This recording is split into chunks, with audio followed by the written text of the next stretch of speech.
श्री स्वामी समर्थ. नमस्कार मंडळी, मी मीना तुळसकर.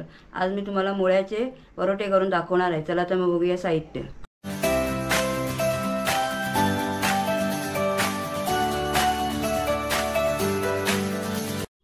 हे मुळा किसून घेतला आहे बघा. मुळे हे असे तासून घेतले आणि किसून घेतले. मी तुम्हाला दाखवते नंतर. बारीक किसून घेतले. शिजवायचे पण आहे. त्याच्यासाठी गव्हाचं पीठ, तेल त्याच्यामध्ये घालण्यासाठी, परत हे तांदळाचं पीठ, हे चण्याच्या डाळीचं पीठ, हे हिंग, हे जिरं, हे हळद, हे लाल मिरची पूड थोडीशी घालायची आहे, आणि गरम मसाला, आणि हे कुटून घालाय म्हणजे चेचून टाकायचं आहे मला. हिरवी मिरची 4, कोथिंबीर, लसूण, आलं आणि लिंबाचा रस, अर्ध्या लिंबाचा रस घालायचा आहे. हे सगळं पहिला मुळा मला शिजवून घ्यायचा आहे आणि थोडीशी साखर टाकायची आहे. तर शिजवून आता दाखवतो तुम्हाला कसं सोलून घेतला मी तो मुळा. हे बघा, हे काढून घ्यायचं. हे काढून टाकते मी नंतर बाजूला. असं सोलून घ्यायचं पूर्ण वरचं.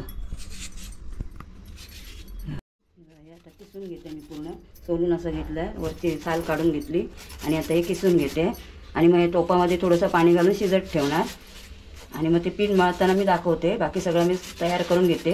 मिरच्या वगैरे ठेचून, लसूण, मिरच्या, कोथिंबीर आणि आलं हे ठेचून घेते खलबत्त्यामध्ये. दरदरीचं घ्यायचं ठेचून, जास्त नाही बारीक करायचं. झालं आहे. हे बघा, मुळा शिजवून घेतला आहे मी 1 पेला पाणी टाकून. आता याच्यामध्ये काढून घेते. ह्या पाण्यामध्ये आपल्याला मळायचं आहे पीठ.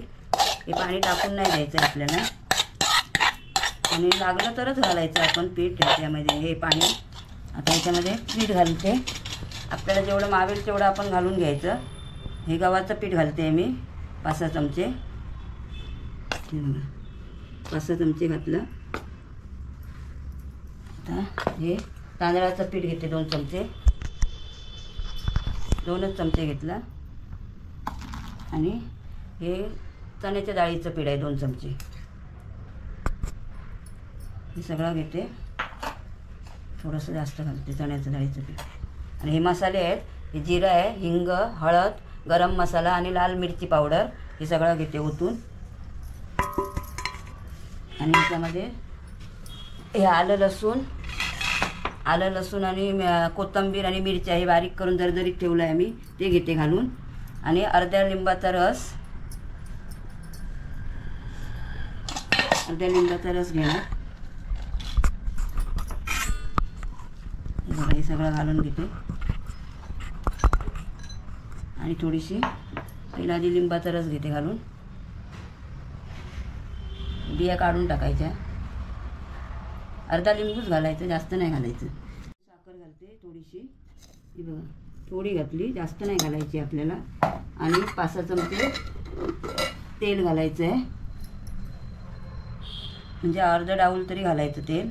हे 5-6 चमचे होणार. 4, 5, 6 बस एवढं तेल घालायचं. आणि चवीपुरतं मीठ. पहिलं मुळ्यामध्ये मीठ टाकलं आहे मी थोडंसं शिजण्यापुरतं, म्हणून थोडंसं घालते आधी, मग बघते चव त्याचे. बस आता हे सगळं मी मळून घेते. जसं आपल्याला लागेल तसं आपण पीठ घालून घ्यायचं याच्यामध्ये, मावेल तेवढं. आणि लागलंच पाणी तर वापरायचं, नाही तर नाही. हे बघा, अशा प्रकारे मी पीठ मळून 15 मिनटं ठेवलेलं, 15 ते 20 मिनटं. आणि आता एक लाटून घेतलं आहे. तांदळाच्या पिठावरती लाटून घ्यायचा हा. आणि तवा पण तापत ठेवला आहे.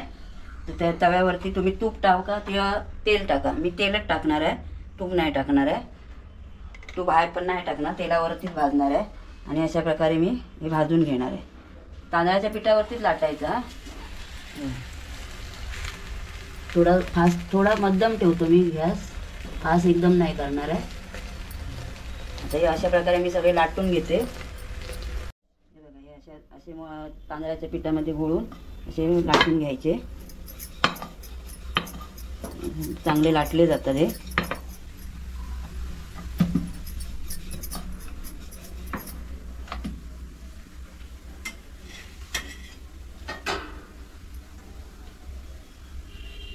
बघा, असे तेल ह्या बाजूने पण दोन्ही बाजूने तेल टाकायचं थोडं थोडं. ही जर रेसिपी आवडली असेल तर लाईक करा, शेअर करा, सबस्क्राईब करा, कमेंट करा. आणि नक्की करून बघा मुळ्याचे परोठे. हे बघा आता हे उचलायला लागले व्यवस्थित. ते दोन्ही बाजूने चांगले असे भाजून घ्यायचे व्यवस्थित तेल टाकून. तेल आणि तूप वापरलात तरी चालेल तुम्ही, असं काही हे नाही आहे.